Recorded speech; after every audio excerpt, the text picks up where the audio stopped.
तो बच्चों दक्षिणाई क्लासरूम में आप सभी का स्वागत है। और आज हम लोग डिस्कस करने वाले हैं आपको बच्चों CT2 का आपका पेपर नंबर 1 जो कि जेई एडवांस पैटर्न पे बेस्ड था। और इसमें कितने क्वेश्चन थे? 20 क्वेश्चन थे। तो इसमें फर्स्ट क्वेश्चन था आपका मैट्रिक्स पे बेस्ड था। इसमें क्या क्या इन्फॉर्मेशन दी गई है कि एक मैट्रिक्स है 3x3 का मैट्रिक्स है Aij, इसके क्या है एलिमेंट्स हैं। एंड आपको एक दूसरा मैट्रिक्स दिया गया है DA मैट्रिक्स है, उसके एलिमेंट्स Bij हैं और वो भी 3x3 का है। Bij किसके बराबर है? Aij प्लस Aj अपॉन 2 के बराबर है। And DA is equal to किसके बराबर दिया गया है? A के बराबर दिया गया है। तो आपको कौन कौन से स्टेटमेंट्स ट्रू हैं ये आपको बताना है। तो उसके लिए आपको ये सोचना है कि जैसे DA is equal to A के बराबर हो गया, तो ये हमारा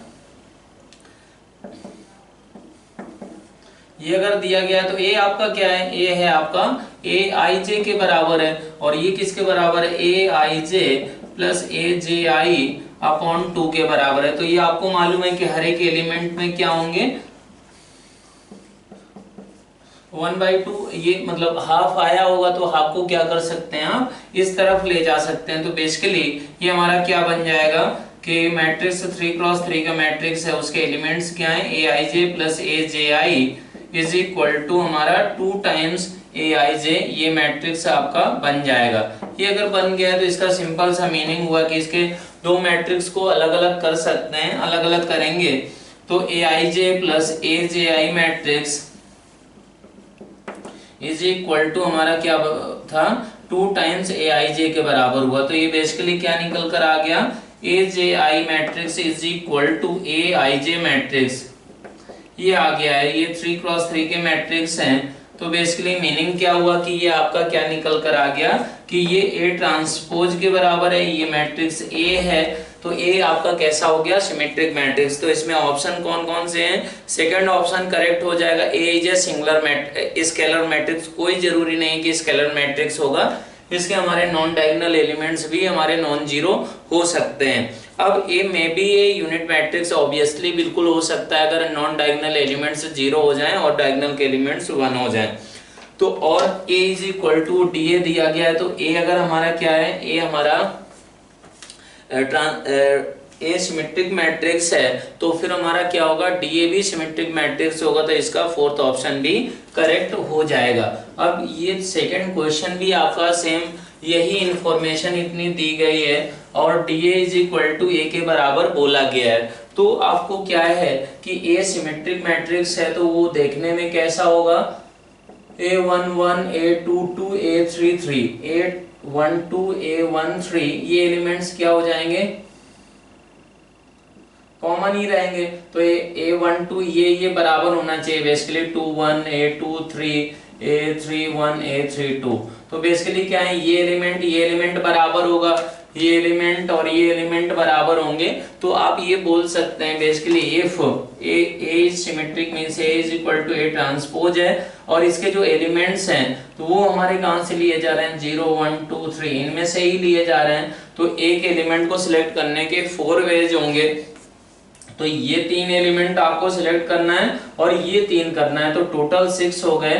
तो total number of such symmetric matrices A वो कितने हो जाएंगे आपके? 4 इंटू 4 इंटू 4 इंटू 4 इंटू 4। ये हमारा 4 की पावर 6 आ जाएगा मींस 2 की पावर 12। ये ऐसे मैट्रिक्स A ऐसे होंगे कि वो सिमेट्रिक मैट्रिक्स होंगे और क्या रहेगा कि इन प्रॉपर्टीज को फॉलो करेगा। अब बात करें कि अब हमारा थर्ड क्वेश्चन किस पे बेस्ड है?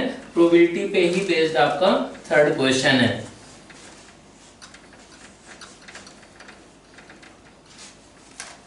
उसमें आपको ये बोला गया है कि एक टेस्ट है, एक क्वेश्चन है, मल्टीपल चॉइस क्वेश्चन है, उसमें n ऑप्शंस हैं। तो अगर कोई एक स्टूडेंट है वो आप अपना असाइनमेंट कर लेता है कि इवेंट डिफाइन किया गया है, इवेंट है वो, उसका प्रोबेबिलिटी P दिया गया है आपने, और एफ एक इवेंट है, वो क्या है कि उसने करेक्ट मार्क किया है। वो कैसे मार्क करता है, अगर उसने असाइनमेंट सही से किया तो वो 100% उस क्वेश्चन का आंसर कर सकता है, लेकिन अगर नहीं किया तो फिर वो रैंडम गेस करेगा और एक ही ऑप्शन करेक्ट है तो उसके सही होने का प्रोबेबिलिटी क्या हो जाएगा, n ऑप्शंस में से हमारा 1/n हो जाएगा, 1/n हो जाएगा। n ऑप्शंस हैं, मल्टीपल करेक्ट टाइप का क्वेश्चन है आपका। तो इसमें बोला गया कि pf कितना हो जाएगा, pf मतलब हुआ कि आपका कि प्रोबेबिलिटी कि वो हमारा करेक्ट आंसर रिप्लाई करे, करेक्ट रेस्पॉन्स होना चाहिए। तो वो कैसे कैसे हो सकता है कि उसने होमवर्क किया हो और सही करेगा तब तो ये 100% चांस है, और ये होमवर्क ना किया हो तब करेक्ट करेगा, उसका 1/n प्रोबेबिलिटी हो जाएगा। अब आपको निकालना क्या है, PE/F निकालना है। तो वो किसके बराबर हो जाएगा, मीन्स उसने होमवर्क किया और सही किया तो उसका क्या प्रोबेबिलिटी था, P/1 अपॉन ये हमारा क्या हो जाएगा, P/1 + 1 - P/1/n। इसमें जो ऑप्शंस हैं उसमें बोला गया है कि P इज फिक्स्ड, P आपका क्या है, फिक्स्ड नंबर है, और फिर बोला गया कि n को वेरी करें तो ये हमारा इसका वैल्यू PE/F का वैल्यू हमारा कैसे चेंज होगा वो आपको बताना है। तो इसमें ऑप्शन है कि अगर decreases as n increases, n को इंक्रीज करें, अगर n को इंक्रीज करेंगे तो ये वैल्यू क्या होगी, ये वैल्यू कम होगी, तो ओवरऑल ये वैल्यू कम होगी तो ये वैल्यू क्या होगी, बढ़ जाएगी। तो बेसिकली हमारा कौन सा ऑप्शन हुआ सही, सेकंड ऑप्शन इसमें करेक्ट हो जाएगा। अब ये फोर्थ ऑप्शन में क्या दिया गया है, सेम ही क्वेश्चन है, p का वैल्यू दे दिया गया है, p = 0.75 एंड n = क्या है, 5 के बराबर है। तो आपको ये वैल्यू कैलकुलेट करनी है P/E/F। तो ये P की वैल्यू आप रख के आप कैलकुलेट कर सकते हैं, उसका आंसर कितना होगा बच्चों, फोर्थ ऑप्शन हो जाएगा, वो आप आसानी से कर पाएंगे। तो हम लोग फिफ्थ क्वेश्चन देखते हैं। फिफ्थ क्वेश्चन में एक क्यूबिक इक्वेशन दी गई है जिसके सारे के सारे रियल रूट्स हैं और AB को क्या बोला गया है, >0। तो इसमें आपको ये दिया गया है कि अल्फा क्या है, इसी का रियल रूट है, जो कि क्या है, जिसका वो रूट है जिसका सबसे लीस्ट क्या है, एब्सोल्यूट वैल्यू हो रहा है। तो बेसिकली पहले इसको आप ये सोचें कि मान लें कि अल्फा बीटा गामा अगर रूट्स हैं तो alpha plus beta plus gamma क्या हो गया, 0 के बराबर। Alpha beta plus beta gamma plus gamma alpha ये किसके बराबर हो जाएगा बच्चों, ये हो जाएगा आपका -a के बराबर। एंड अल्फा बीटा गामा किसके बराबर होगा, -b के बराबर होगा। ये इंफॉर्मेशन आपको पता चलती है। अब ये सोचें आपका प्रोडक्ट ऑफ रूट्स क्या है, <0 है, सम ऑफ रूट्स 0 है। तो आप ये सोच सकते हैं यहाँ पर कि निगेटिव रूट होंगे तो तीनों के तीन होंगे, या फिर एक ही निगेटिव रूट होगा, जबकि सम ऑफ रूट्स क्या दिया है, ऐसा दिया है। तो आप यहाँ से इन दोनों इक्वेशन से ये ऑब्जर्व कर सकते हैं कि एक ही निगेटिव रूट होगा, ओनली वन निगेटिव रूट, और उसको हम लोग कौन सा मान लें, उसको मान लें गामा मान सकते हैं। और 2 पॉजिटिव रूट्स हैं, 2 पॉजिटिव रूट्स कौन कौन से माने जा सकते हैं बच्चों, वो अल्फा एंड बीटा माने जा सकते हैं। अब alpha plus beta plus gamma 0 के बराबर है, अल्फा बीटा पॉजिटिव है, तो ऑब्वियसली क्या होगा कि मॉडुलस ऑफ हमारा modulus of gamma will be greater than alpha and modulus of gamma will be greater than beta, ऐसा बोल सकते हैं। तो बेसिकली अल्फा बीटा ऐसा रिलेशन होगा और ये हमारा किससे लेस देन होगा, मॉडुलस ऑफ गामा, ऐसा आप तुरंत बोल सकते हैं कि गामा <0 है और अल्फा बीटा ऐसा रिलेशन होगा। ऐसा रिलेशन होगा तो फिर अब आपको ये सोचना है कि ऑप्शंस क्या है। ऑप्शंस में ऐसा दिया गया है, ये जो भी अल्फा है ये हमारा लीस्ट मैग्नीट्यूड वाइज, मतलब एब्सोल्यूट वैल्यू इसकी क्या है, मिनिमम हम लोग ले रहे हैं और उसको अल्फा डिनोट कर रहे हैं। तो अल्फा का रेंज आपको क्या दिया गया है कि आपको ये बताना है कि b/a से छोटा होगा, और ये 2/3 b/a से क्या होगा, बड़ा होगा, और एक ऑप्शन क्या है b/a से ऐसा होगा, बड़ा होगा, एंड छोटा किससे होगा, 3/2 ba ऐसा होगा। इस टाइप से आपके ऑप्शंस दिए गए हैं। तो इसमें ऑप्शन से ही आपको अप्रोच करना होगा, तभी आप इसको कर पाएंगे, गेस कर पाएंगे चीजों को। तो अब आप ये सोचें कि अगर जैसे आपको मान लें कि ये प्रूव करना है, ये तो पॉजिटिव नंबर है, तो आप इसके लिए a को इधर मल्टीप्लाई करें, इधर करें, मींस b - a अल्फा, इसका वैल्यू आप निकालें। तो वो क्या है वो आपको चेक करना पड़ेगा।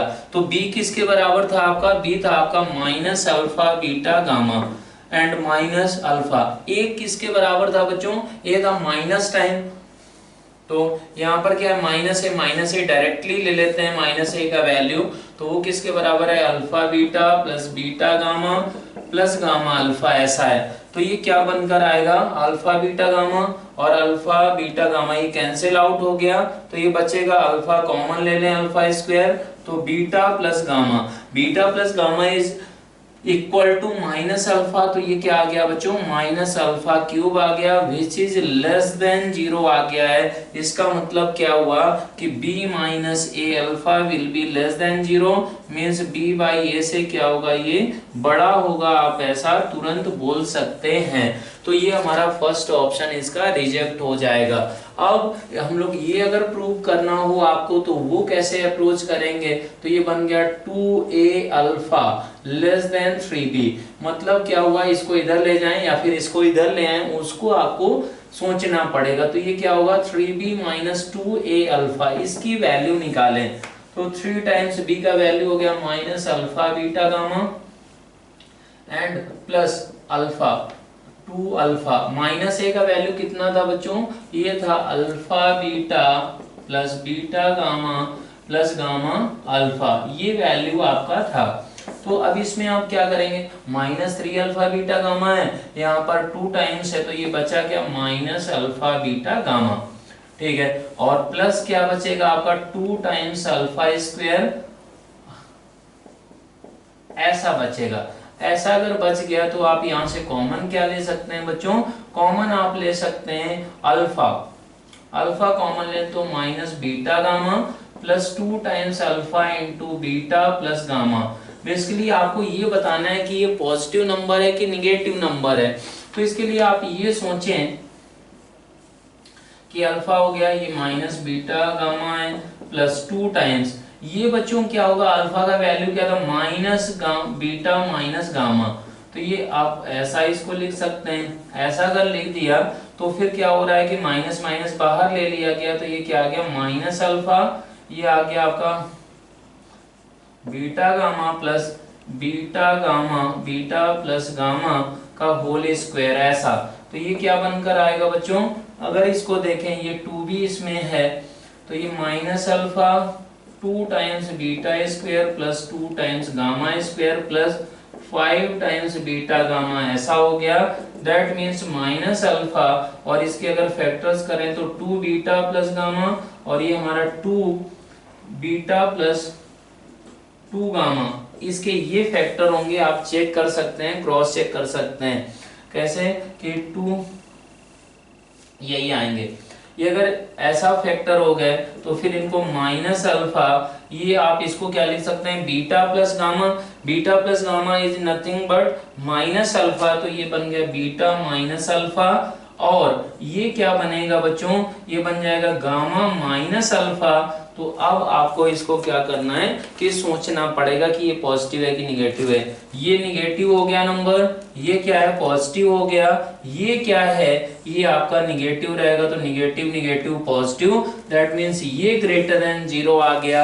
ये ग्रेटर देन 0 का मतलब क्या हुआ, this number is greater than 0, तो इसका मतलब क्या हुआ ये इधर आ गया, means alpha will be less than 3/2 times b by A, इसके बराबर, इससे छोटा ही होगा, आप ऐसा बोल सकते हैं। तो बच्चों आपको ये क्वेश्चन क्या ऑप्शन से ही अप्रोच करना होगा कि कौन सा नंबर पॉजिटिव है कौन सा निगेटिव है। और ये देखने में इसका ग्राफ अगर बनाया जाए तो वो कैसा दिखेगा आपका, ऐसे करके ऐसा कुछ दिख रहा होगा, ये अल्फा माना है आपने, ये बीटा माना है, ये गामा आपने माना है, तो इस तरीके से कर सकते हैं। अब हम लोग कौन सा क्वेश्चन करेंगे, 6th क्वेश्चन करेंगे। नंबर है आपका 6 में ये बोला गया कि suppose a and b are positive real numbers, a b are positive real numbers हैं। एक क्यूबिक इक्वेशन दी गई है x³ minus ax plus b is equal to 0 के बराबर। तो इसमें बोला गया है कि ऐसा बोला गया कि इसके सारे रूट्स रियल हैं, तो let alpha is a root of this cubic equation with minimum absolute value है इसका अल्फा का। ठीक है, answer the following question, root the roots of the given cubic equation must be. ऐसा इसमें आपको ऑप्शंस हैं कि सभी निगेटिव होंगे, कुछ पॉजिटिव होंगे, कुछ निगेटिव होंगे। तो बेसिकली इसमें अगर मान लें कि अल्फा बीटा गामा ये रूट्स हैं, तो alpha plus beta plus gamma कितने के बराबर है? 0 के बराबर है। Alpha beta plus beta gamma plus gamma alpha ये किसके बराबर है? माइनस प्लस मीन्स माइनस ए के बराबर है। And alpha into beta into gamma वो किसके बराबर है? माइनस बी के बराबर है। दैट मीन्स आपको क्या है कि ये सम आपका क्या होना चाहिए बच्चों? ये सम 0 के बराबर होना चाहिए, प्रोडक्ट माइनस में होना चाहिए। इसका मतलब हुआ कि एक रूट आपका क्या होगा? One root will be only one root will be negative.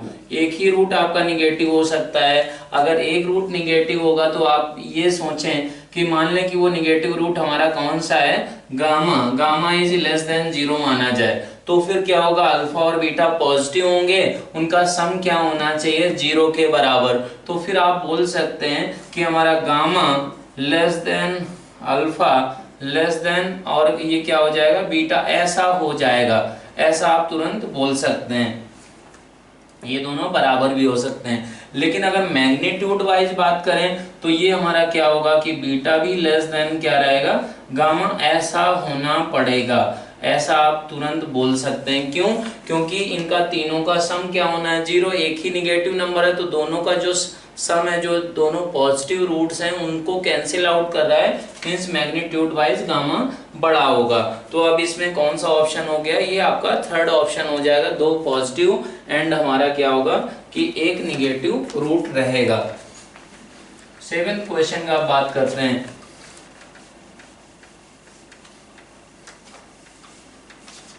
Seventh question में आपको दिया गया है दो सर्कल हैं,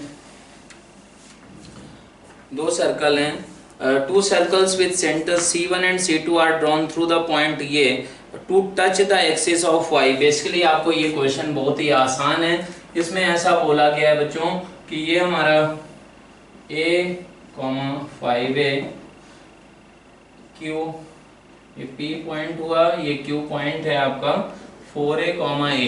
ऐसा बोला गया है कि हमारा two circles with centre C1 and C2 are drawn through the point. इससे हमारे ये ड्रॉ किए गए हैं दो सर्कल आप ऐसे करके ऐसा मान सकते हैं और एक ऐसा मान सकते हैं। तो इन दोनों का क्या प्रॉपर्टी होना चाहिए? बोला गया है कि टचेस द y एक्सिस। तो फिर हमारा क्या होगा? Slope of line joining one of the centres and the point P में बी। मतलब क्या है? बेसिकली आपको ये सोचना है कि आपका ये दोनों जो सर्कल होंगे वो क्या होंगे, ये आपको निकालना है। और इसी पे बेस्ड हमारा 7th एंड 8th क्वेश्चन है। तो ये हम लोग कंप्लीट क्वेश्चन सॉल्व करें तो आपको मालूम है कि इस लाइन का इक्वेशन अगर लिखा जाए, इक्वेशन ऑफ लाइन PQ, तो वो क्या आएगा आपका? वो आ जाएगा y minus a is equal to x minus 4a रहेगा। और स्लोप कितना होगा? a माइनस ये 5a means minus 4a upon 4a minus ये मीन्स 3a। ऐसा हो गया, means minus 4/3 x minus 4a ऐसा हो गया। और ये y माइनस a ये आपका स्ट्रेट लाइन बन गया। आपको मालूम है कि डायमीटर फॉर्म में अगर सर्कल का इक्वेशन लिखा जाए तो वो क्या होगा? x minus a into x minus 4a plus y minus 5a into हमारा y minus a is equal to 0। Basically आप क्या कर रहे हैं कि आपने फैमिली ऑफ सर्कल में पढ़ा था कि P एंड Q से पास करता हुआ सर्कल का इक्वेशन क्या हो जाएगा? S प्लस लेमडा L के बराबर हो जाएगा। S हमारा क्या है यहाँ पर मान सकते हैं कि हमारा डायमीटर फॉर्म में सर्कल का इक्वेशन मान सकते हैं। PQ हमारे क्या है? एंड पॉइंट ऑफ डायमीटर है। तो अब ये जनरल अगर सर्कल का इक्वेशन लिखा जाए तो क्या होगा? Family of circles passing through P and Q, वो हमारा हो जाएगा अगर उसको लिखा जाए तो ये हमारा सर्कल प्लस लेमडा टाइम्स हमारा क्या रहेगा, ये लाइन, वो लाइन क्या है हमारी 3y माइनस 3a प्लस हमारा क्या बन गया 4 टाइम्स x माइनस 4a, ऐसा बन चुका है। अब ये अगर ऐसा बन गया तो इसका प्रॉपर्टी क्या है, ये सर्कल ऐसा होना चाहिए जो y एक्सिस को टच करे, टचेस द y एक्सिस। अगर ये y एक्सिस को बच्चों टच करता है तो फिर इसका मतलब क्या हुआ कि x put x is equal to 0, x is equal to अगर 0 रखा जाए तो ये y में क्वाड्रेटिक बनेगा, उसका d क्या होगा, क्वाड्रेटिक इक्वेशन इन y बन जाएगा, उसका d क्या करना होगा आपको 0 के बराबर। तो अगर x 0 इसमें रख दिया जाए तो क्या बना, ये lambda times 3y minus 3a minus 16a plus ये x अगर 0 रख दिया तो ये आ गया 4a square plus y square minus ay minus 6ay plus 5a square is equal to 0। तो आपका बेसिकली ये बनेगा क्या, y में अगर क्वाड्रेटिक बनाया जाए तो y स्क्वायर प्लस y का कोफिशिएंट क्या आएगा, एक तो यहां से आएगा कितना 3 लैम्डा, वहां से कितना है माइनस 6a, और कांस्टेंट का जो टर्म होगा वो कितना होगा 9a स्क्वायर माइनस हमारा लैम्डा टाइम्स 19a, ऐसा रहेगा इज इक्वल टू 0।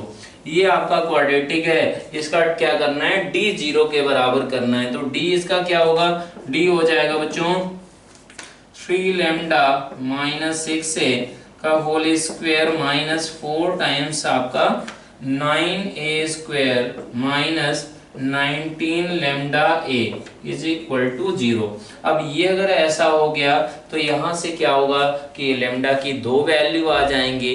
अगर लैम्डा की दो वैल्यू निकल कर आ गई तो फिर आप क्या बोल सकते हैं, डेफिनेटली ये बोल सकते हैं कि क्या होगा कि आपको दो सर्कल मिल जाएंगे, दो सर्कल मिल गए तो उनका सेंटर भी आप निकाल सकते हैं, और हमारा उसके जब सेंटर आ जाएंगे तो P पॉइंट से ज्वाइन करने वाली लाइन का स्लोप वगैरह भी आप आसानी से निकाल सकते हैं। तो ये क्वेश्चन आप इस तरीके से अप्रोच करेंगे। अब बात करते हैं क्वेश्चन नंबर 7 और 8 इसी टाइप के थे, तो आप इनको इस तरीके से अप्रोच कर सकते हैं दोनों क्वेश्चन को। क्वेश्चन नंबर 9 क्या है, मैट्रिक्स पे बेस्ड है।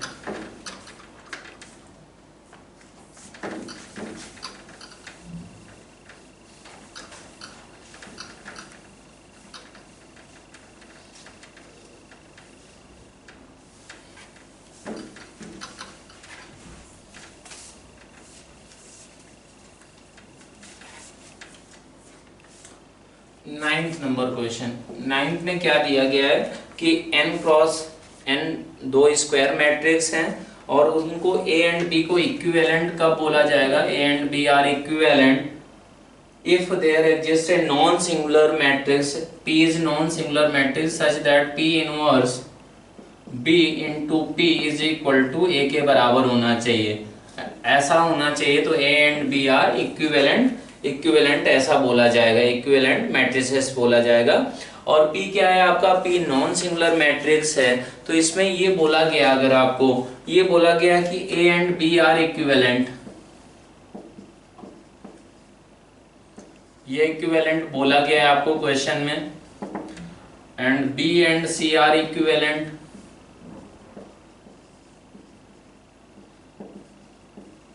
तो फिर आपको कंक्लूड करना है कि A B and B C equivalent होंगे। एक ही ऑप्शन करेक्ट है, ए एंड सी इक्विवेलेंट होंगे, A and B are two non singular matrices, क्या आप कंक्लूड कर सकते हैं। तो basically A and B are equivalent matrix बोला गया तो आप ये तुरंत बोल सकते हैं, क्या बोल सकते हैं कि ए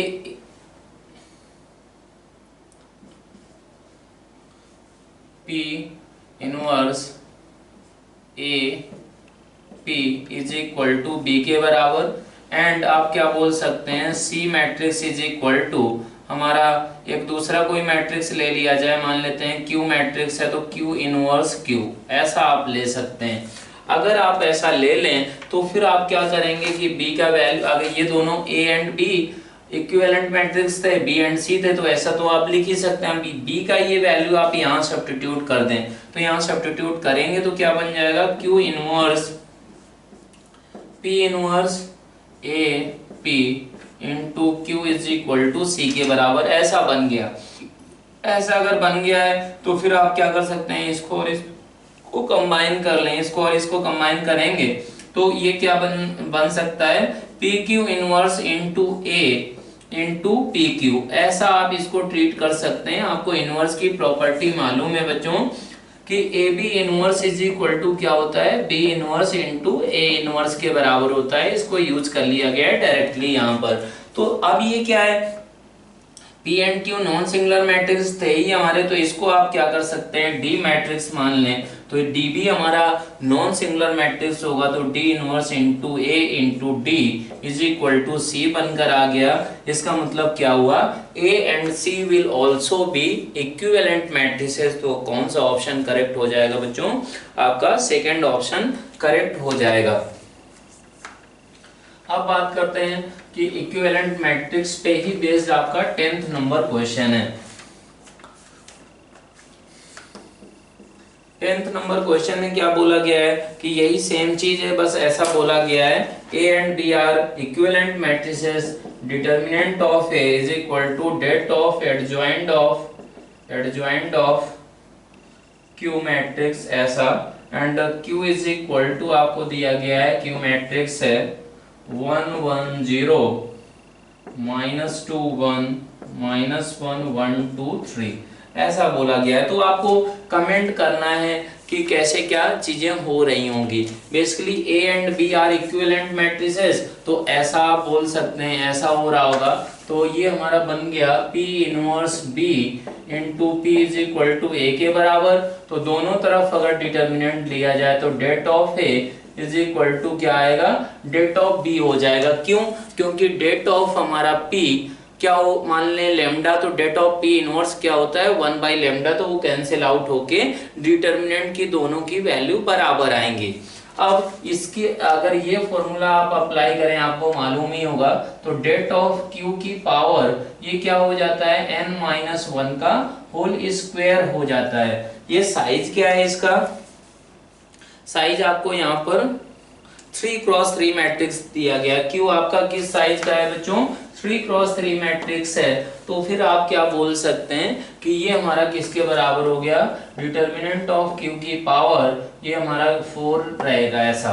तो डेट ऑफ Q कितना बन गया, det of Q is equal to, इसको अगर हम लोग सिंप्लीफाई करें तो 1 इंटू 3 प्लस 2 मतलब 5 माइनस 1 इंटू ये कितना आएगा, ये आएगा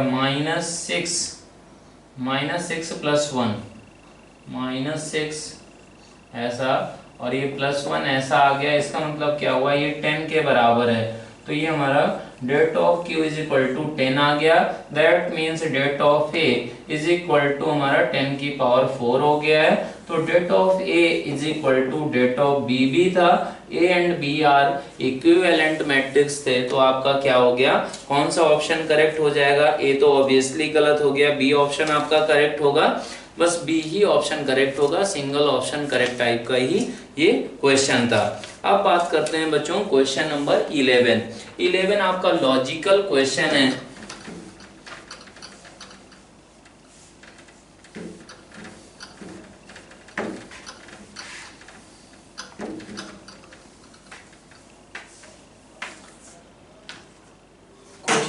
क्वेश्चन नंबर 11 में ये दिया गया है कि कंसीडर ए सेट, एक हमारा सेट है 1 2 3 से लगाकर n तक। इसमें बोला गया है कि then the number of ways so that the subset so chosen will not have two consecutive numbers is kn।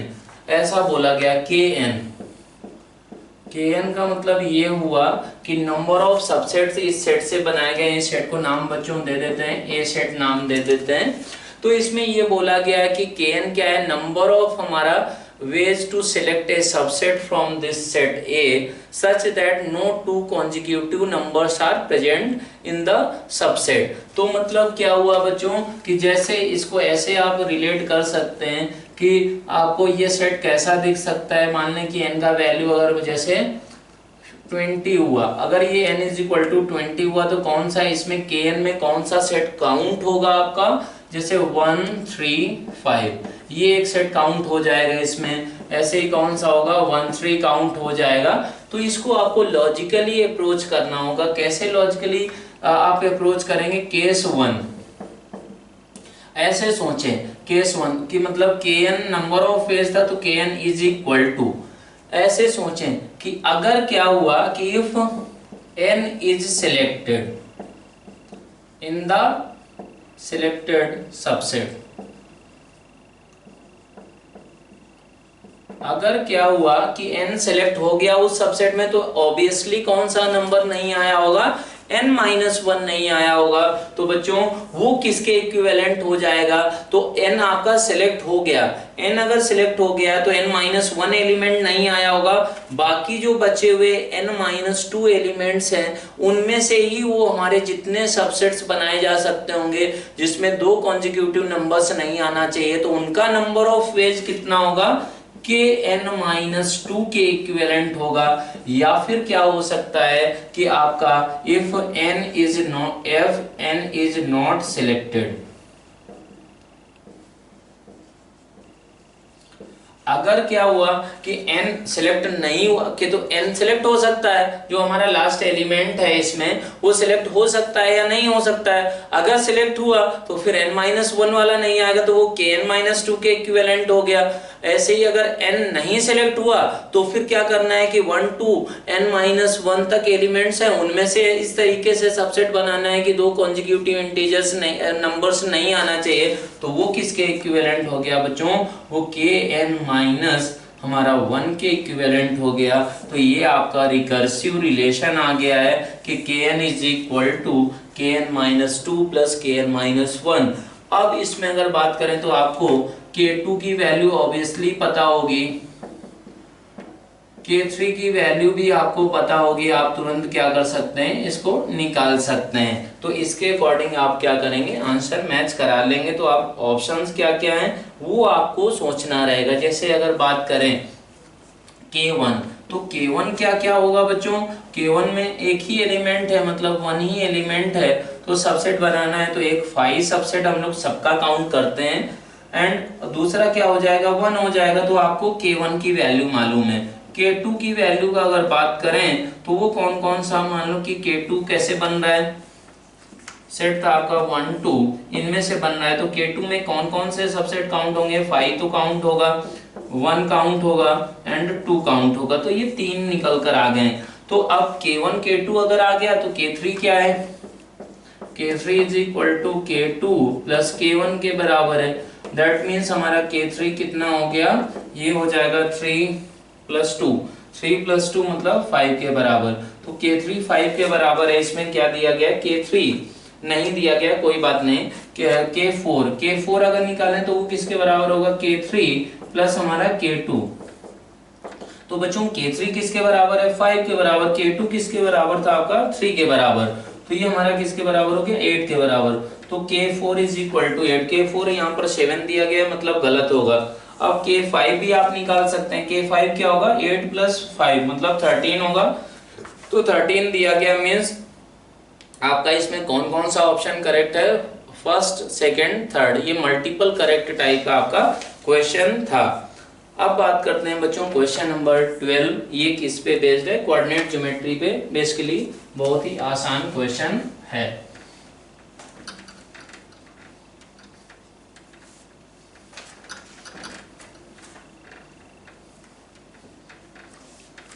इसमें क्या बोला गया है क्वेश्चन नंबर 12 में कि ए और बी दो पॉइंट दे दिए गए। ए पॉइंट है आपका 1,2 एंड दूसरा पॉइंट है 7,10। ये बी पॉइंट है। ऐसा बोला गया है P is A point such that हमारा angle APB is equal to कितना है? 60 डिग्री है। और एरिया क्या बोला गया है, area is maximum, area of triangle APB is maximum.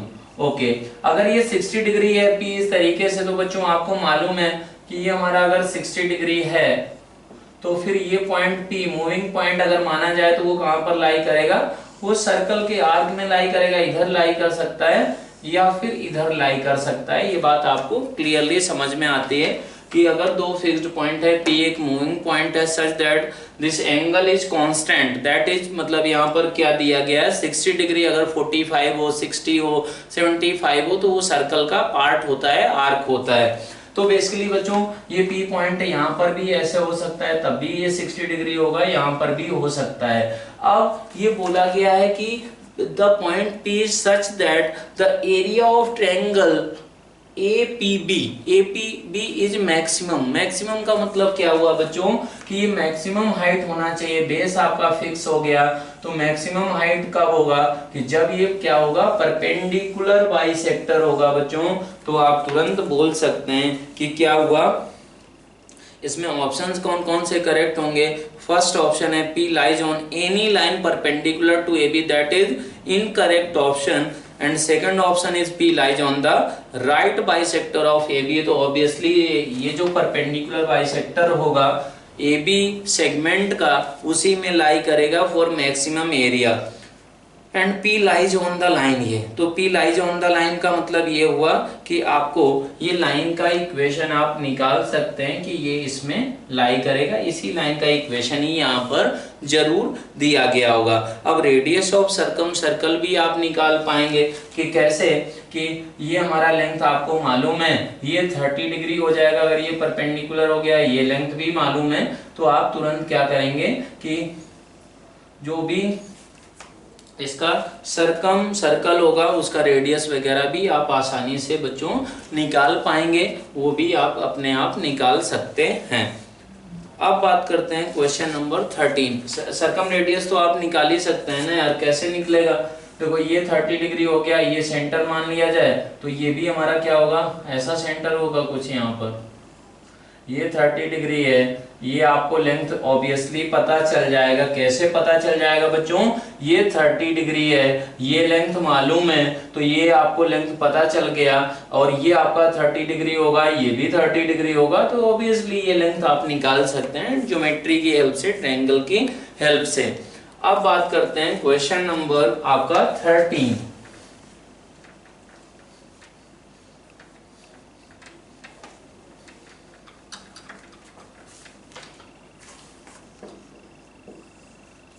Thirteen में क्या है बच्चों, 13 में अगर देखें तो ये दिया गया है इक्वेशन है, थीटा बिलोंग्स टू क्या है 0 to पाई है, 0 to पाई। तो ये दिया गया है साइन थीटा की पावर, साइन थीटा की पावर में क्या है 2 टाइम्स लॉग बेस 3 है, इसका स्क्वायर है, और 2 sine theta -3 is equal to sine theta, इसकी पावर में क्या है 3 टाइम्स हमारा लॉग ऑफ 3 बेस है 2 साइन थीटा -3, ऐसा दिया गया है। इसको सॉल्व करना है, और इसमें ऑप्शंस क्या है कि sum of all possible values of theta क्या होंगी, नंबर ऑफ वैल्यूज थीटा कितनी होंगी वो निकालना है। तो इसको आप कैसे निकाल सकते हैं बच्चों, ये सोचें कि थीटा अगर 0 से पाई है, दैट मीन्स हमारा sine theta will be greater than 0 for this value of theta. अब आपका क्या पॉसिबिलिटी है, साइन थीटा पॉजिटिव ही हो गया, तो अगर क्या हो जाए if sine theta is equal to 1, अगर साइन थीटा 1 हो जाए तो ये क्या हो जाएगा, ऑब्वियसली ट्रू होगा। तो साइन थीटा 1 कब होगा, ये थीटा इज इक्वल टू एक पाई/2। या फिर क्या हो जाए कि if sine theta is not equal to 1, अगर नॉट इक्वल टू 1 होगा, बेस आपका पॉजिटिव ही है, तो ऊपर का जो एक्सपोनेंट होगा दोनों तरफ बराबर होना चाहिए, दोनों ये हमारा बराबर होगा, तो फिर ये बन के आ गया 2 times log of 2 sin theta to the base 3 minus 3 is equal to 3 times log 3, ये हमारा 2 sin theta minus 3। ऐसा आ गया। अगर ये आया तो माइनस थ्री कैंसिल आउट हो जाएगा और ये हमारा log of 2 sin theta to the base 3 ये कॉमन आ गया। तो 2 टाइम्स log ऑफ हमारा 2 sin theta to the base 3 ये ऐसा आएगा और -3 ऐसा कुछ बनकर आएगा। अगर ऐसा बनकर आता है तो ये इज इक्वल टू 0, तो ये फैक्टर 0 हो जाए या फिर ये फैक्टर 0 हो जाए। इस फैक्टर का मतलब क्या हुआ कि log of 2 sin theta to the base 3 is equal to 3/2। तो ये बच्चों आप इसको अगर ऑब्जर्व करें तो ये रिजेक्ट हो जाएगा। क्यों रिजेक्ट हो जाएगा? क्योंकि 2 sin थीटा का वैल्यू क्या होगा, मैक्सिमम 2 के अराउंड हो सकता है। तो this value will be always less than 1। अगर 1 से छोटी होगी तो कभी भी ये 3/2 हो ही नहीं सकती है। तो फिर ये वाला ऑप्शन है, ये हमारा कब 0 होगा, जब 2 sin theta is equal to 1। That means sin theta is equal to half. sin theta half कब कब होगा बच्चों, वो आ जाएगा 30 डिग्री एंड 150 डिग्री। तो आपका फाइनल आंसर कितना हुआ, 30 degree plus 150 degree plus π/2। 3 values of theta in the interval 0 to pi satisfy this equation. So the sum of values of theta will be 3 π/2 means 270 degree होंगे। और अगर इसके options का बात करें तो number of values of theta satisfying will be 3। That means 1 and 3 will be correct option. अब बात करते हैं क्वेश्चन नंबर 14।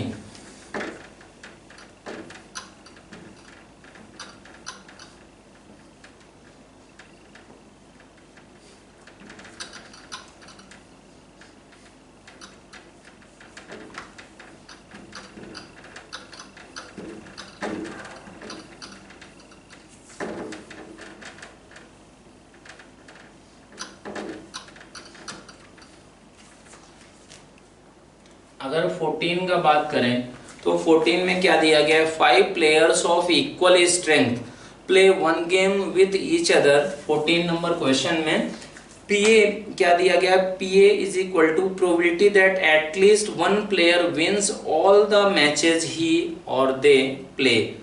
पीबी क्या है आपका, probability that at least 1 player loses all his matches. और एक ही option correct type, more than 1 correct option type का क्वेश्चन है बच्चों। तो पीए क्या हो गया कि एटलीस्ट हमारा at least 1 wins all the matches. और क्या है, सब प्लेयर आपके इक्वल स्ट्रेंथ के हैं। मींस अगर 2 प्लेयर कोई भी सिलेक्ट किया जाए उसमें मैच कराएं तो कोई भी जीत, मतलब अगर A and B are selected players and the match उनके बीच में होता है तो फिर क्या होगा कि ए के जीतने का भी प्रोबेबिलिटी हाफ होगा, बी का भी हाफ होगा। तो at least 1 player wins all the matches, ठीक है। एंड ये पीबी क्या दिया गया है, एटलीस्ट 1 प्लेयर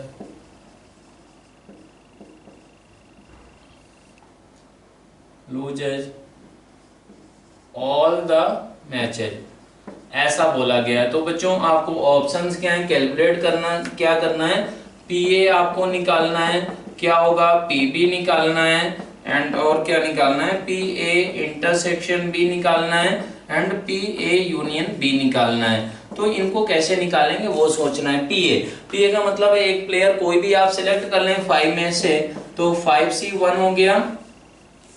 अब उसको सारे मैच जिताना है, तो सारे मैच क्या हो, अगर टोटल कितने प्लेयर्स थे, 5 प्लेयर थे, 5 प्लेयर्स हैं तो एक प्लेयर अगर जो भी सिलेक्ट हुआ तो उसे कितने मैच होंगे, उसके 4 मैचेज होंगे। तो वो चारों मैच जीतना चाहिए। मीन्स 1/2 1/2 1/2 1/2। तो ये क्या हो जाएगा, पीए का वैल्यू हो गया, वो क्या निकल कर आया 5/16। तो 5/16 इसमें कितना दिया गया है, यही दिया गया है। तो ये आपका क्या होगा, करेक्ट होगा।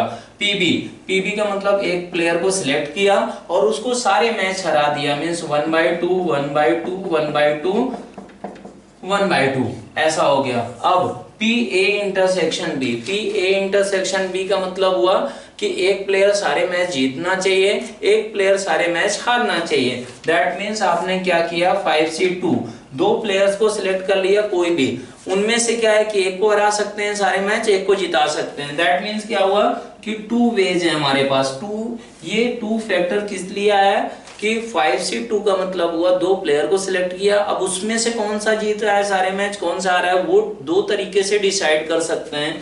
तो अब ये जो दो प्लेयर सिलेक्ट हुए हैं इनके बीच में आपस में मैच होगा, तो मैच होगा तो क्या करना है कि कौन सा जीतना चाहिए, जिसको हम लोग सारे मैच जिता रहे हैं वो जीतना चाहिए, ऐसा, ठीक है। और बाकी मैचेस क्या होंगे, बाकी उसके 3 मैच और हो रहे होंगे, उसके भी 3 मैच हो रहे होंगे, तो वो जो जिसको हम लोग सारे मैच जिता रहे हैं उसके और कितने मैच हुए, 3 मैच हुए, और जो और सारे मैच हार रहा है उसके कितने मैच हुए, 3 मैच। तो ये जो होगा पी ए इंटरसेक्शन बी, ये प्रोबेबिलिटी हो जाएगा।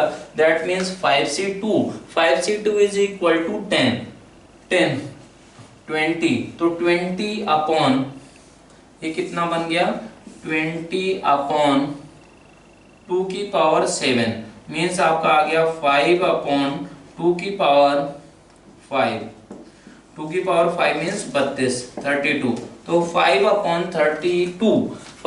32 will be correct option, means हमारा थर्ड ऑप्शन भी करेक्ट है।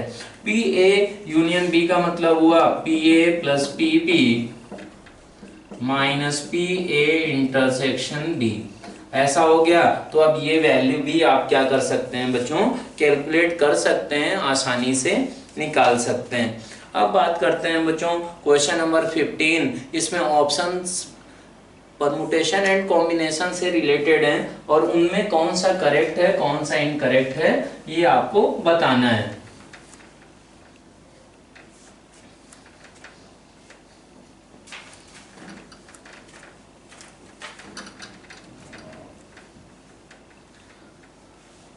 तो अगर क्वेश्चन नंबर किसका बात करें, 15 का अगर बात करें तो 15 में ये दिया गया पहला कि 100 factorial plus 1 is not divisible by any natural number between 2 and 100। तो ऑब्वियसली क्या होगा, ये ऑप्शन का बात करें तो ये 100 फैक्टोरियल प्लस 1 बिल्कुल सही है कि ना तो ये 2 से डिविजिबल, 2 से 100 तक के नंबर्स में किसी से भी डिविजिबल नहीं होगा। क्यों, क्योंकि 100 factorial will be divisible by any number from 1 to 100। तो फिर क्या होगा, ये ऑप्शन आपका करेक्ट हो जाएगा। बी ऑप्शन का अगर बात करें तो बी ऑप्शन में दिया गया है कि if n objects in a row then the number of ways of selecting 2 of these objects such that they are not next to each other is n-1 C2। मतलब क्या है, आपके पास n ऑब्जेक्ट्स रखी हैं 1 2 3 4 से लगाकर n ऑब्जेक्ट्स हैं, ये लास्ट ऑब्जेक्ट n हो गई। इसमें से क्या करना है आपको, दो ऑब्जेक्ट को सिलेक्ट करना है। तो दो ऑब्जेक्ट को सिलेक्ट करने का क्या तरीका होगा, NC2। लेकिन इसमें रेस्ट्रिक्शन क्या है कि लगातार कॉन्टिन्यूअस नहीं होना चाहिए, तो नेक्स्ट टू ईच अदर नहीं होना चाहिए। तो नेक्स्ट के ये पेयर्स कितने होंगे, 1 2 सिलेक्ट हो जाए, 2 3 सिलेक्ट हो जाए, ऐसे कितने पेयर्स बनेंगे, n-1। दैट मीन्स ये कितना आएगा, सिंप्लीफाई होके n into n-1 upon 2 minus n-1। That means n-1 is common and n/2 minus 1। That means क्या आ गया, n-1 into n-2 upon 2 that is n-1 C2। ऐसा ये क्या हो जाएगा, आपका आंसर हो जाएगा। यही आपका क्या दिया गया है, करेक्ट ऑप्शन दिया गया है। थर्ड क्या है, ए रो सो दैट द, इसमें दिया गया है the number of ways in which we can arrange 20 white identical and 20 black identical balls in a row so that neighboring balls are of different colors is 2। तो ऑब्वियसली क्या होगा, 2 ही veg होंगे। अगर अगल बगल में क्या रखा गया है, identical black and white ball रखी गई हैं, तो स्टार्ट कहाँ से हो सकता है, व्हाइट ब्लैक, इस तरीके से पैटर्न हो सकता है, या फिर हमारा ब्लैक व्हाइट इस तरीके से पैटर्न हो सकता है। तो सी ऑप्शन में कितने होंगे, 2 वेज ही आपके हो जाएंगे। अब इसमें फोर्थ ऑप्शन क्या है, the number of ways in which we can arrange 20 white identical and 20 black identical balls in a circle so that neighboring balls are of different color is 2। तो इसमें बच्चों ये लाइन में करते थे तो दो मेथड आए थे, दो टू वेज आए थे, लेकिन इसमें अगर सर्कल में कर देंगे तो वो क्या होगा, वन वे होगा ओनली। क्यों? क्योंकि उसमें हमारा कहाँ से स्टार्ट हो रहा है, आइडेंटिकल बॉल्स हैं, तो वो हम लोग डिस्टिंग्विश नहीं कर पाएंगे, इसलिए ये ऑप्शन इनकरेक्ट होगा and first 3 options will be correct option. अब बात करते हैं question number 16। Question number 16, common root क्या होता है हमारा पॉलिनोमियल्स में, उसका मीनिंग को इंटरप्रेट करना है, उसके मीनिंग को आपको यहाँ पर अप्लाई करना है। लेक्चर में आपको जो भी बच्चों कॉमन रूट से रिलेटेड क्वेश्चन कराए गए हैं उसका सबसे बेसिक कंसेप्ट यहाँ पर यूज किया गया है। तो ये क्वेश्चन है आपका 16 नंबर में कि दो इक्वेशंस दी गई हैं कि x की power 4 plus ax plus 1 is equal to 0 and x की पावर 5 प्लस ax स्क्वायर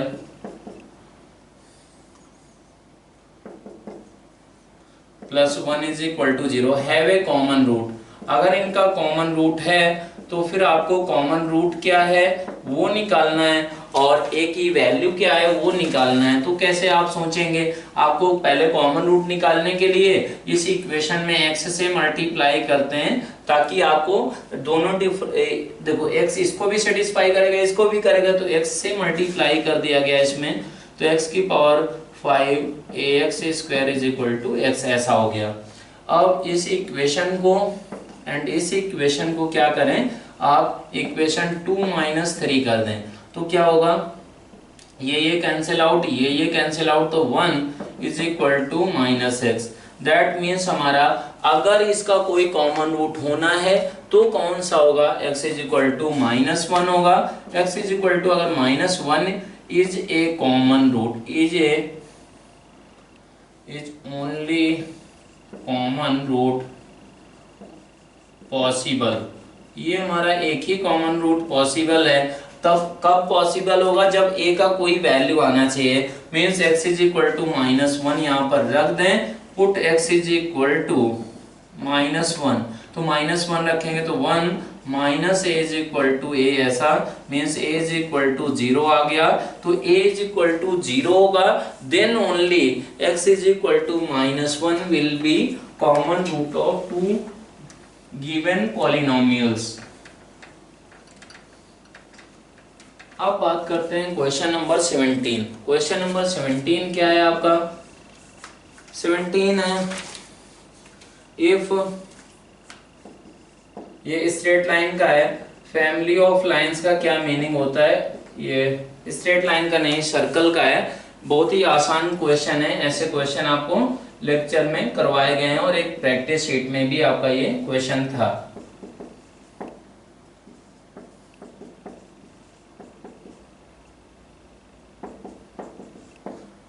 ये ऐसा बोला गया कि अगर ए बी के बीच में ये ऐसा रिलेशन है, a b belongs to R है, तो ये लाइन किसी एक फिक्स्ड सर्कल को टच करती है, तो उस सर्कल का सेंटर क्या है, रेडियस क्या है। तो बेसिकली ऐसे हम लोग सोचते हैं बच्चों इसको कि मान लें वो सर्कल क्या है, उसका रेडियस आर के बराबर है, सेंटर आपका x1 y1 है, तो बेसिकली इस पॉइंट से इस लाइन का डिस्टेंस क्या होना चाहिए, आर के बराबर होना चाहिए। तो ये क्या बनता है उसको यूज करना है, तो ax1 plus by1 plus 1 upon square root of a square plus b square is equal to r, ऐसा बनता है।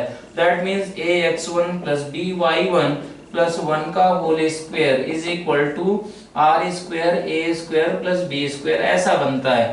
तो आप ये सोचें कि अगर इसको एक्सपेंड करें and x1 y1 are non zero numbers, तो हमारा एक्सपेंशन में क्या होगा कि एक्सपेंशन में x भी आएगा y भी आएगा, लेकिन यहाँ पर a भी आएगा b भी आएगा, लेकिन यहाँ पर क्या है सिर्फ a आया है। दैट मीन्स हमारा ये b का कोफिशिएंट 0 होगा, तभी इसका स्क्वायर करेंगे तब हमारा क्या होगा, b का कोफिशिएंट नहीं आएगा। तो आप इसको इस फॉर्म में लिखते हैं, ये आपको पैटर्न बताया गया है। तो ये क्या बन गया, 4a² plus 6a plus 1 is equal to 5b²। तो यहाँ पर इसके कोफिशिएंट a² एंड b² के इक्वल है, दैट मीन्स 5a² हो गया।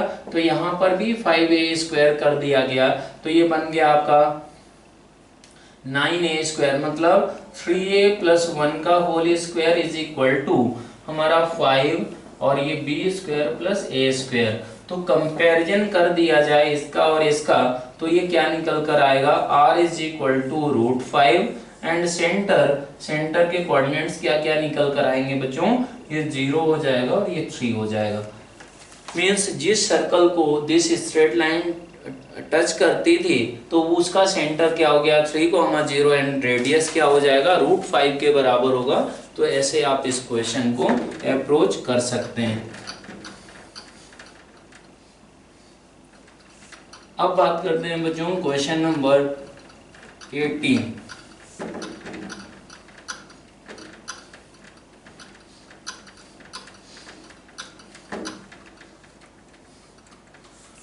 क्वेश्चन नंबर 18 क्या है वो हम लोग देखते हैं। 18 में क्या दिया गया, a variable line through the intersection of point of this line meet the x axis and y axis at b. Okay, ऐसा बोला गया है, दो लाइंस हैं वो इंटरसेक्ट करती हैं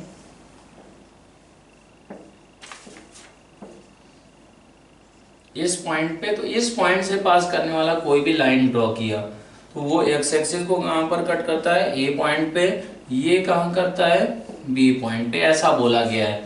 और ये पॉइंट जो इंटरसेक्शन है इसको कुछ नाम दे देते हैं, पी आप नाम दे सकते हैं। तो बेसिकली जो लाइंस दी गई हैं बच्चों, x + 2y = 1 है और 2x - y = भी 1 है। तो आपको इनको क्या करना है, सॉल्व करना है। सॉल्व करके पहले पी पॉइंट ऑफ इंटरसेक्शन निकाला जाए। तो इन दोनों को कैसे सॉल्व करेंगे, इसमें 2 से मल्टीप्लाई करें तो क्या हो जाएगा, दोनों को ऐड कर दें। दोनों को ऐड करने पर इस तरफ 3 आएगा, इस तरफ क्या आएगा बच्चों, 5x, मीन्स x = 3/5। x = 3/, अगर 5 आ गया तो y = क्या रहेगा, ये x हमारा 3/5 इसमें रख दें तो ये इधर जाएगा तो 2/5 मीन्स 1/5। ये आपका पॉइंट ऑफ इंटरसेक्शन आ गया 3/5, 1/5। तो लाइन का इक्वेशन यहां से लिखा जाए तो y - 1/5 = लैम्डा टाइम्स x - 3/5। ये आपका लाइन हो गया general line from passing through the intersection of this two given lines. ये हमारा लाइन हो गया। अब ये line x axis and y axis को a एंड b पे कट करता है। तो ऑप्शंस क्या हैं, locus of mid point of AB के मिड पॉइंट का लोकस आपको निकालना है। और क्या है, locus of perpendicular from origin on AB is, ये भी आपको निकालना है। बेसिकली ये एक वेरिएबल लाइन आपकी ये वाली हो गई, ये A पॉइंट, ये B पॉइंट। मान लें कि आपका R कोई जनरल पॉइंट है H, के, इसका लोकस निकालना है। तो इसका लोकस तो आप आसानी से निकाल सकते हैं। A पॉइंट के कोऑर्डिनेट क्या होंगे बच्चों, A पॉइंट के लिए y 0 हो जाएगा। y अगर 0 हुआ तो फिर ये पॉइंट आप निकाल सकते हैं। A पॉइंट के कोऑर्डिनेट अगर लिखें तो वो कैसे आएंगे कि y तो 0 हो गया, अब ये इधर आएगा तो -1/5 लैम्डा + 3/5, ये आपका A पॉइंट हो गया। ऐसे ही B पॉइंट का अगर बात करें तो x 0 होगा और x अगर 0 हुआ तो ये कितना रहेगा, 1/5 - 3 λ/5।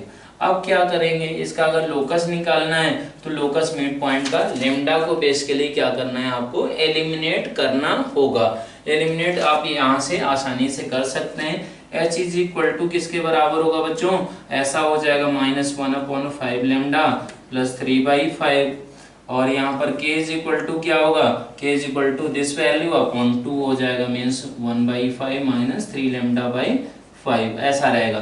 तो यहाँ से बच्चों लैम्डा की वैल्यू निकाल के यहाँ पर सब्स्टिट्यूट करके आप मिड पॉइंट का लोकस निकाल सकते हैं। अब locus of foot of perpendicular अगर निकालना हो तो वो भी बहुत ही आसानी से निकाल सकते हैं। उसको भी आप h, k मान लें और उसको मान ले तो फिर क्या होगा कि इस लाइन का इक्वेशन आप लिख सकते हैं। इस लाइन का इक्वेशन मालूम था तो वो आप एलिमिनेट भी आसानी से कर पाएंगे, ये भी आपको पता होगा।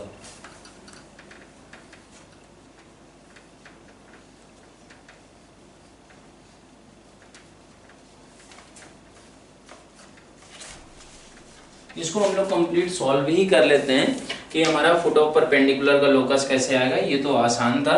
तो इसके लिए आप ऐसे सोचें कि ये लाइन आपको मालूम है y minus 1/5 is equal to lambda x minus 3/5 ऐसा। और ये लाइन इसका स्लोप आपको लेमडा माना तो इसका स्लोप परपेंडिकुलर है तो वो कितना होगा, परपेंडिकुलर का स्लोप होगा आपका -1 लेमडा।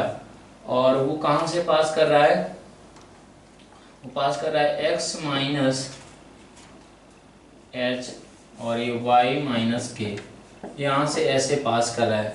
बेसिकली मतलब ये हुआ कि आपको ऐसा सोचना है कि ये एक लाइन थी और ये h कॉमा के इसमें भी लाई करेगा और फिर आपको क्या करना है कि लेमडा को एलिमिनेट वगैरह करना है। या फिर आप ऐसे सोच सकते हैं कि ये जनरल लाइन कहाँ से पास कर रही है, ओरिजिन से भी पास कर रही है। तो ओरिजिन से पास करने वाली लाइन क्या होगी, आप ऐसे ओरिजिन से पास कर रही है तो y is equal to -1/λx ऐसा लिख सकते हैं। तो बेसिकली करना क्या है, आपको इन दोनों के इंटरसेक्शन का ही तो लोकस निकालना है ना। ये परपेंडिकुलर हो गया, ये लाइन आपको मालूम ही है ऊपर वाली, तो इनका अगर लोकस निकालना है इनके इंटरसेक्शन का तो बेसिकली लेमडा ही एलिमिनेट करना होगा। तो दोनों को मल्टीप्लाई कर सकते हैं, means y minus 1/5 into y, ये लेमडा लेमडा कैंसिल आउट हो जाएगा तो -x into x minus 3/5। This will be the locus of foot of perpendicular from the origin on this line, this variable line which passes through the intersection of these two lines। तो बहुत ही ये आसान question था, आप बच्चों कर सकते हैं। अब बात करें क्वेश्चन नंबर 19। 19 क्या है, 19 में बोला गया कि ABC are three sides of triangle, ठीक है। ABC are three sides of triangle means ABC will be positive and sum of two sides will be greater than third side। तो अब fx is equal to क्या दिया गया है, b square x square plus b square plus c square minus a square times x plus c square. तो इसमें आपको ये बताना है कि fx हमारा ये क्वाड्रेटिक एक्सप्रेशन है तो ये हमेशा पॉजिटिव है, इसके रियल रूट है नेगेटिव रूट है, उससे रिलेटेड आपके ऑप्शंस हैं। तो इसका डिस्क्रिमिनेंट अगर चेक किया जाए तो वो आएगा b square plus c square minus ए स्क्वायर का whole square minus 4 b² c²। That means इनके फैक्टर्स अगर किए जाएं तो b² c² माइनस ए स्क्वायर माइनस 2bc ऐसा इंटू b² प्लस हमारा c² माइनस ए स्क्वायर प्लस 2bc ऐसा हो जाएगा। ये फैक्टर्स होंगे तो इसको भी और क्या लिख सकते हैं आप, b माइनस सी का होल स्क्वायर माइनस ए स्क्वायर। इसको क्या लिख सकते हैं, b प्लस सी का होल स्क्वायर माइनस ए स्क्वायर। तो इसके और फैक्टर्स किए जाएं तो b minus C minus A ऐसा into b minus C plus A. इसको क्या लिख सकते हैं, b plus C plus A into B plus C minus A ऐसा लिख सकते हैं। तो इससे माइनस अगर कॉमन ले लिया जाए तो ये क्या बन गया, a plus b plus c, ये a plus b minus c, b plus C minus a and c plus a minus b ऐसा बन गया। ये बच्चों क्या होता है, ये एरिया ऑफ ट्रायंगल का स्क्वायर हो जाएगा। तो बेसिकली आपका डिस्क्रिमिनेंट क्या आ गया, हमेशा less than 0 and x square का कोफिशिएंट क्या था, पॉजिटिव था। That means this will B an upward parabola. Upward parabola होगा तो इसका वैल्यू हमेशा क्या होगा, पॉजिटिव ही होगा। और इसके रियल रूट तो है ही नहीं, तो कौन सा ऑप्शन करेक्ट होगा, पहला हो जाएगा, तीसरा हो जाएगा, दूसरा इनकरेक्ट ऑप्शन होगा और चौथा भी आपका गलत होगा। तो लास्ट क्वेश्चन अब हम लोग डिस्कस करते हैं, question number 20।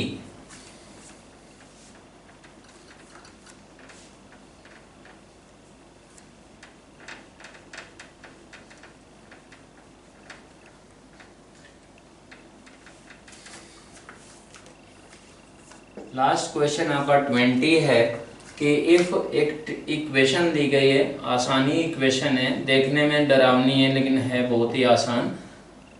X square minus 8x plus 23 minus 3 upon log of हमारा modulus of sine x to the base 2 greater than 0 ऐसा दिया गया है। देन x में belongs to the interval. Basically x कहाँ से कहाँ के बीच में होगा, ये अगर आ गया तो फिर आप इसको कर पाएंगे। तो आप क्या करें, इसके लिए बेस आपको चेंज करना होगा। तो ये बन गया लॉग ऑफ, बेस ऐसा ही रखें, x square minus 8x plus 23 minus, अगर बेस चेंज करें तो ये हमारा बेस बना दिया जाए मॉडुलस ऑफ साइन एक्स ही, तो ये 3 टाइम्स ऐसा ग्रेटर देन 0 ये बन जाएगा। अगर ये बन गया तो ये क्या आ रहा है, log of modulus of sine x base हो गया x square minus 8x plus 23 upon 8, ये आपका क्या हो गया, ग्रेटर देन 0।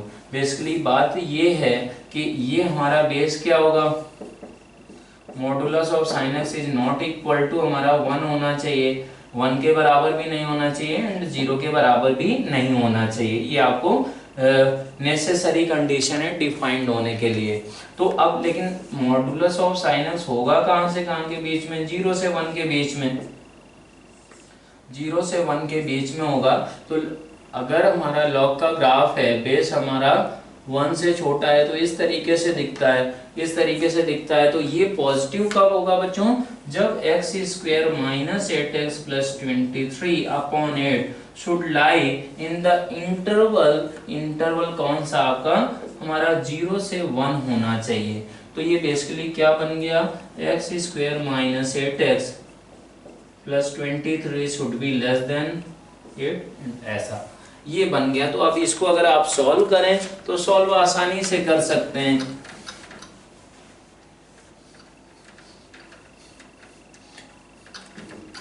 कैसे सॉल्व करेंगे बच्चों, ये आ गया x square minus 8x plus 23 minus 8 should be less than 0, means x square minus 8x, अगर ये करें तो 15 बचा, लेस देन ऐसा। तो ये हमारा क्या बन गया, x minus 3 into x minus 5 less than 0, means x belongs to 3 to 5 यहाँ से आया है। अब ऐसा भी तो होना चाहिए ना, ये हमारा ये सिचुएशन एंड सेकंड सिचुएशन क्या था, x square minus 8x plus 23 should be greater than 0, ये शुड बी ग्रेटर देन 0। तो इसका डी आप पहले चेक कर लें, तो हमारा क्या है 64 माइनस 4 इंटू 23 लेस देन 0। तो ये तो हमेशा ऐसा होगा।